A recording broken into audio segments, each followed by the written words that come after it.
What is going on, everybody? Vex30 here, coming in with my long-awaited support tier list. I wanted to wait for the Shadows update due to the changes to Grover, Grok, and Furia. I wanted to have a good understanding on where they were in the meta before I released the tier list because, as you all know, I don't like releasing content that I don't actually know is for sure.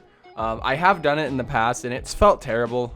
It's more clickbaity crap that I don't like doing. Yeah, I wanted to have a good understanding, so that's why this took a while. And not only this, I do plan to release a full tier list in the coming days, but we'll see about that and we'll see how long that takes to finally get out. Quick notes for the tier list. 1, this is based on support potential, not off supporting, none of that. Supporting. I will talk about their off support potential when I discuss certain characters, but this tier list will be strictly supporting or possibly, I mean, if they're with a second support, but mainly solo support potential. Don't get your panties in the knot if I say your character is not very good, even though they're good as an off support. Number 2, I'm okay with comments on tier lists. It's fine.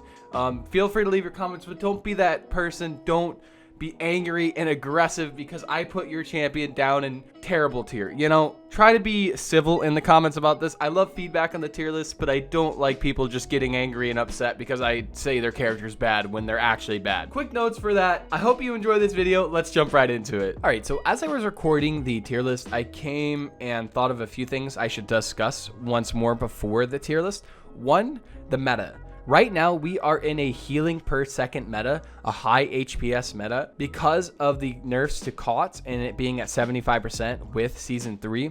HPS is king, while utility is still decent. COT being at 75%, HPS can still rip through COT 3. So, just to explain that beforehand so you understand. 2, why should I be doing this tier list? Well, if you're a new person to this channel and you're new to Paladins, I was a professional support for about 4 to 5 years when the Pro League was a thing. I played this game for 5 to 6 years at this point. I have over 6,000 plus hours in this game, and I have a really good understanding of this game and how it's played and how it should be played and how support specifically should be played. So that's why you should listen to me. That's why I am giving you this tier list and my opinions on it, because I do have this professional experience in this game and I do have the hours to back it up. So I just wanted to explain those things before the tier list, but let's jump into it.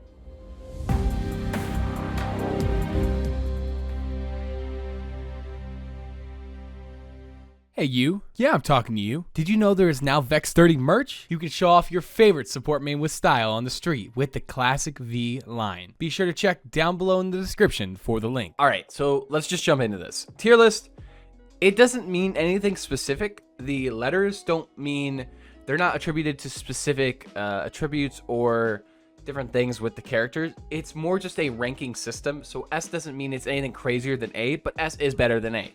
It's as simple as that. So let's jump into it. Corvus.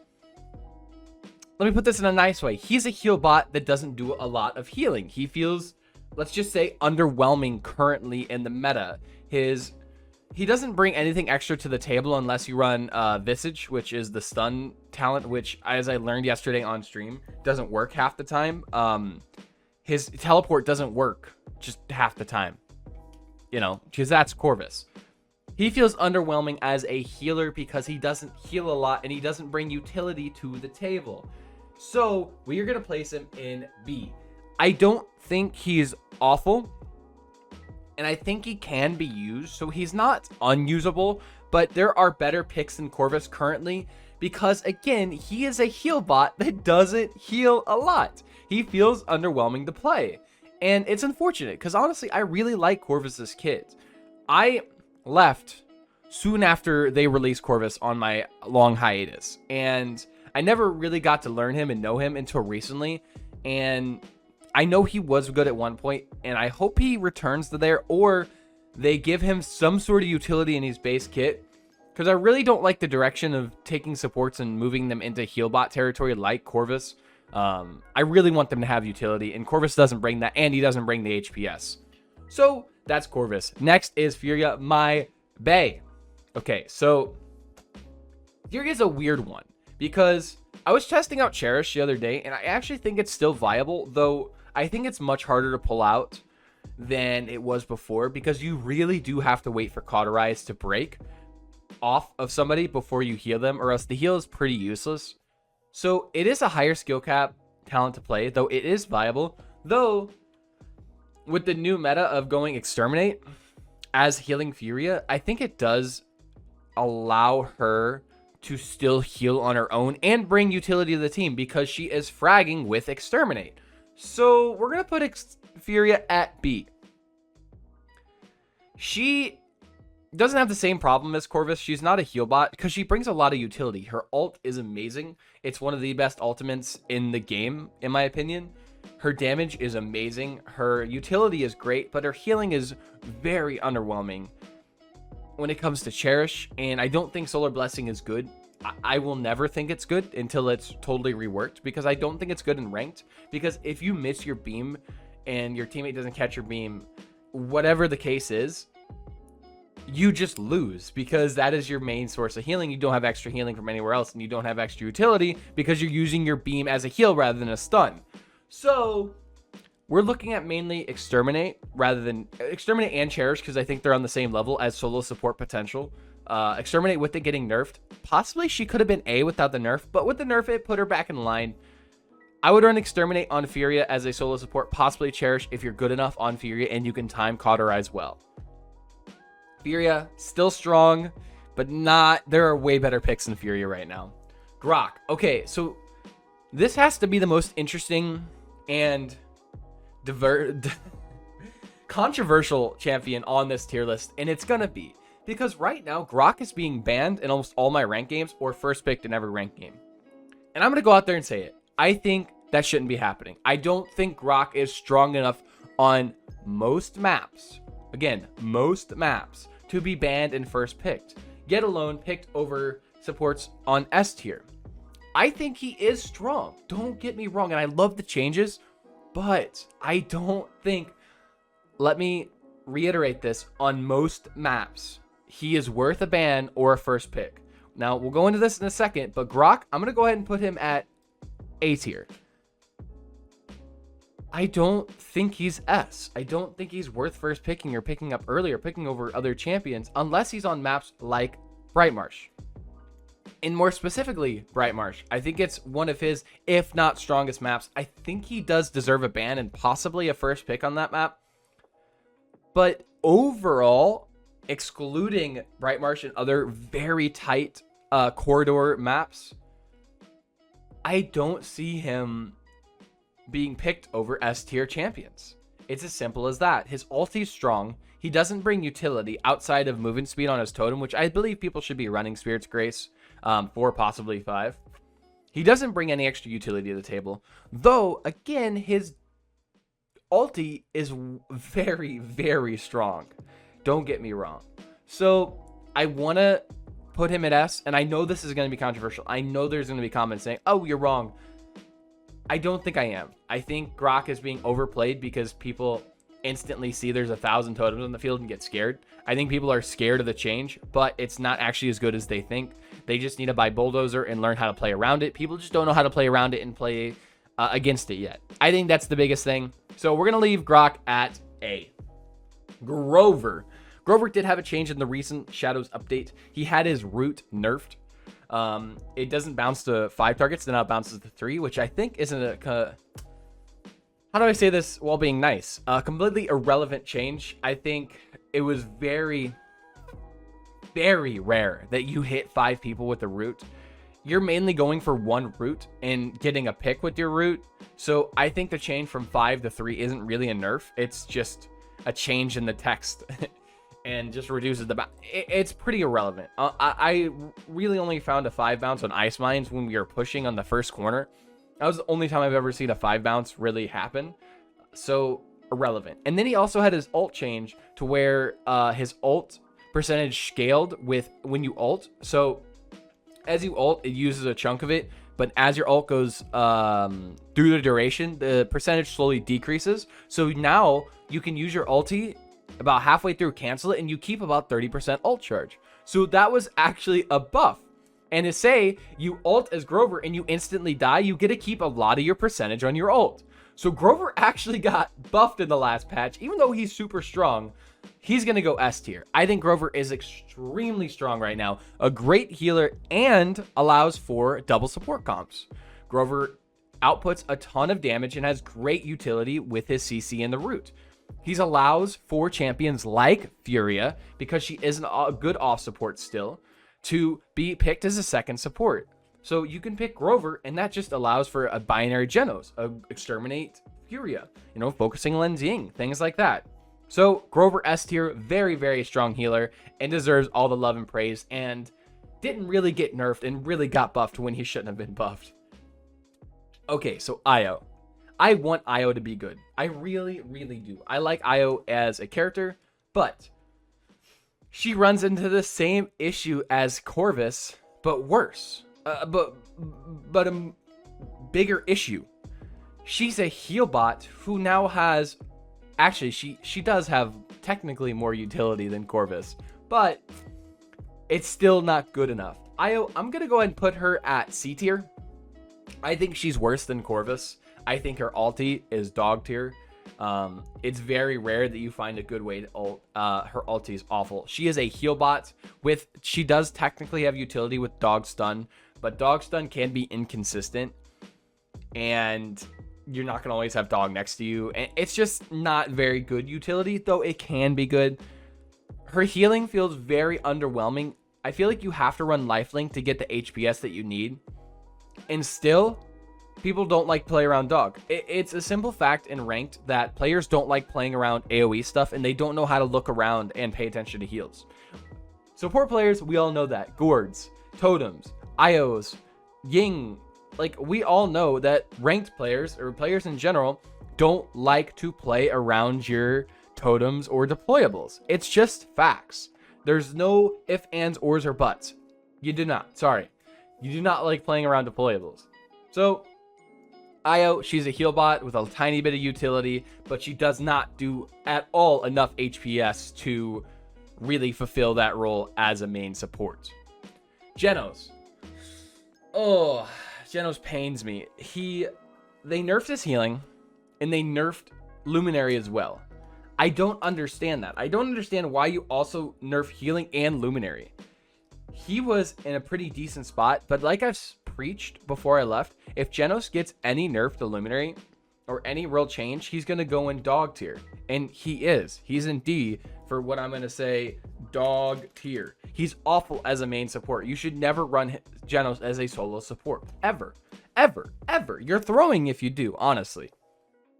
But again, like I said in the intro, I will talk about their off support capabilities. Jenos with Binary Star can be extremely strong when paired with a second good off support. So say paired with Furia, paired with Grover, possibly paired with a Catapip, though Catapip doesn't heal much. Soul Collector Seris can be one, focusing on Ying could be one. A lot of strong off supports right now. Though as a main support, he's dog tier. He's awful. Please don't run Jenos solo support. Damba. I always say this, staple in the meta. Damba's always going to be a staple in the meta unless they do some drastic changes. He is the pentacentral design for a support. Great utility, great ulti, decent damage, great healing capabilities, multiple healing abilities. He's going to go S tier. I think he's a little bit... No, I actually think he's the same healing as Grover. Grover brings a little bit more damage to the table, and possibly a better ulti. So I'm going to go ahead and keep him at S tier, though I think he's not weaker than Grover. He just brings a different skill set than Grover and the possible other character we have at S, spoilers. But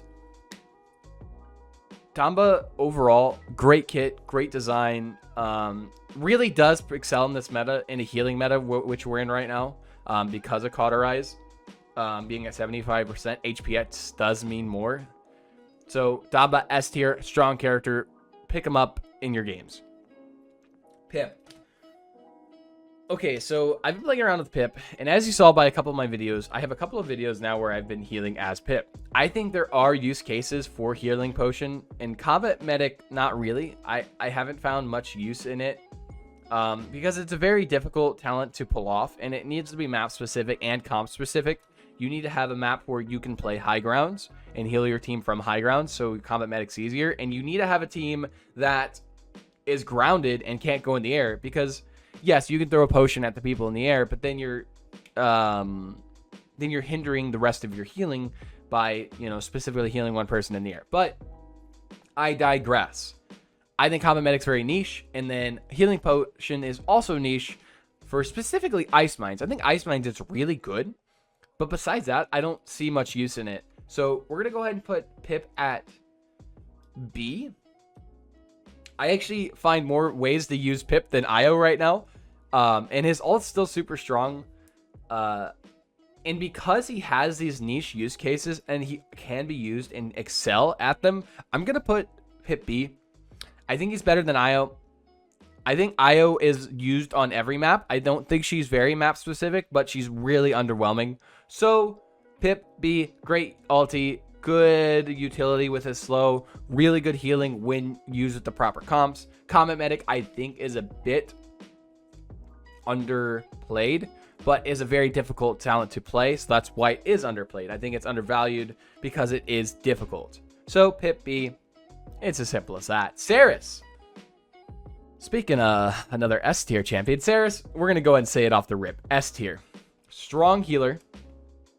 As I've said in the past, is a heal bot, and I don't like her being S. I'm going to be honest. I don't like heal bots. I don't like that meta coming to Paladins. I like the supports like Damba, like Grover, like Furia, that bring a sense of control to the field besides healing.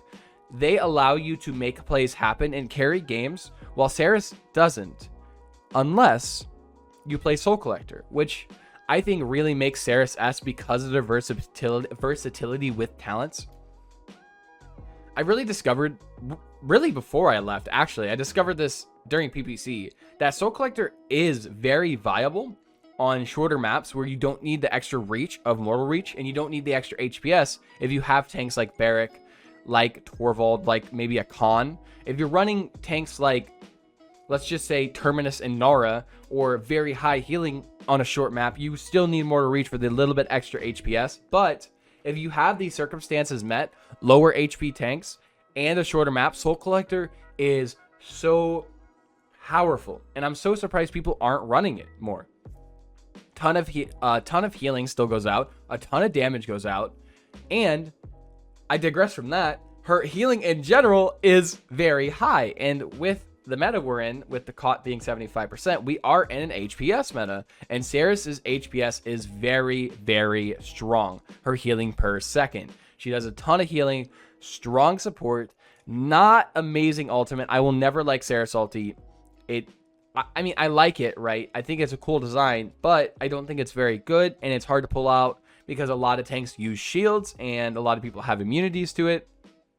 But she is a super strong healer, and she's going to be S tier. Ying, last but not least, my waifu. So I think Ying is underplayed right now, I want to say. I spent and dedicated a stream or two to playing her and really understand what her strengths and weaknesses are in this meta currently. And I think I have a good grasp on her because I wanted to do this tier list, and I grinded her out for that reason. Same with Io and Corvus. But I think she is there with Grok. This might be controversial, and people might disagree with this, but I think she's actually still very strong.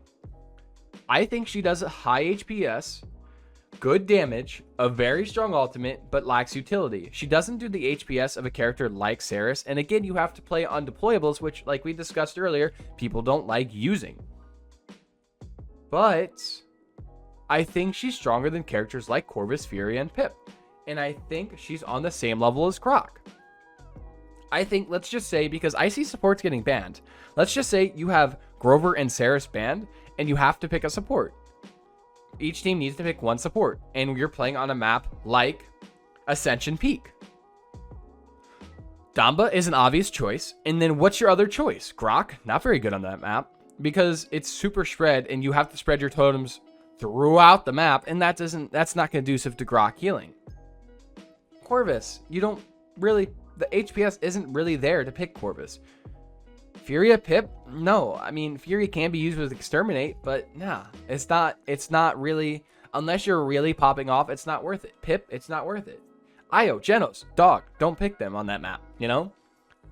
Ying is your only option. When you really break it down, Ying is deserving to be in A tier because her healing and because the other supports are pretty bad, and she's just better. It's simple as that. She's just better. Ying, strong healer. She doesn't have many weaknesses right now. And I think that really propels her forward. I think the only weakness is her HPS overall, with her right-clicking nerf from 800, 700 a while ago. It hurt her a little bit, but not a crazy amount. So Ying, A tier. And guess what? That is it. We're not going to do any memeing shit today. We're not going to throw Sky in here. We're not going to throw Moji and Torvald because it's not really worth it. I think stop it. All right. Stop it. Don't comment. Where's Sky? Where's Torvald? Where is these champions? Okay. Listen. All right. This is a serious talk. All right. I'm looking at you. But yeah, that is my support tier list. Finally got it out. I'm happy. I'm happy with it. I'm happy with it overall looking at it. I think these champions are very fitting where they are. And I think I really did take the time and I didn't rush this tier list. I feel like I have a really good grasp on the meta again. And I really hope you enjoyed this video and I hope you enjoy this tier list. Remember, please don't be aggressive and angry in the comments. Leave a comment if you want to leave feedback on what you think, but don't be that person about it, you know? So I hope you enjoyed this video. I also hope you enjoy your day, night, evening, morning, dawn, dusk, or whatever it is where you live. And I will see you in the next one. Later.